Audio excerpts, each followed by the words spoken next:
Greetings one and all, and good morning. Cheers. A little coffee, hot chocolate mixed, mocha. Oh yeah. One of my favorite beverages. And I got a blueberry muffin to go with it because they didn't have any donuts. I was a little disappointed by. How do you not have donuts? You're a bakery. It's like, granted you're a Safeway bakery, but you could have made donuts. Oh yeah.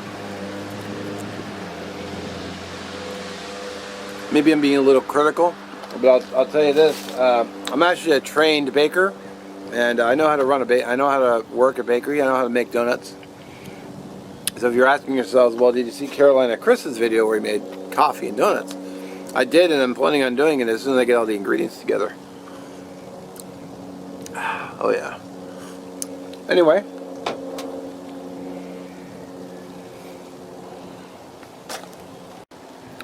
So there's one thing I enjoy as much as coffee and coffee, donuts, and a muffin is a new knife. This is the BPS3.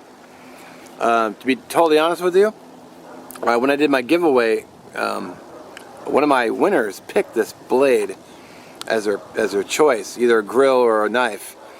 And he emailed and said, well, how about this knife? And I said, absolutely, brother. So I sent him one. And then while I was thinking about it, I said, well, I got to order one too, because, you know, it's a knife. So let's take a close look at it. Alright, so here's a better look at the knife. Let's move second breakfast out of the way. Nice wooden handle. I need to zoom it down. There we go. Leather sheath. The blade reminds me of a Mora, which I brought a couple to represent. Here they are. So side by side. I mean, that's pretty close. Maybe this one's a little bit longer. I got this one here, which I'm not sure the model or style of this one. But, you know, this one's just a little longer. So it's pretty nice. You know, it addresses an issue that people have that I've read with Mora. I have no issue with it, but they say, well, it's not full tang. But as you can see, this one is full tang. Now, I would have liked it they had to pull the tang out just a little bit more. So I got to tie it on a lanyard. Like I do with a lot of my other knives, I would have tied a little lanyard on here, but that's just me. I like the way it looks, so I do that. No biggie. I mean, because these two don't have it either. Got a pretty nice leather sheath, molded. I do notice I end up kind of stabbing the inside right here where it folds a few times, but just gotta be careful putting it in there. And really sharp. Spine drill sharp too.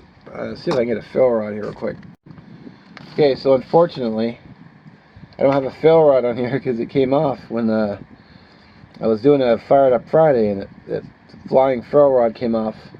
And I mailed the fill rod to Dominic Menichetti, who offered to put an antler on it.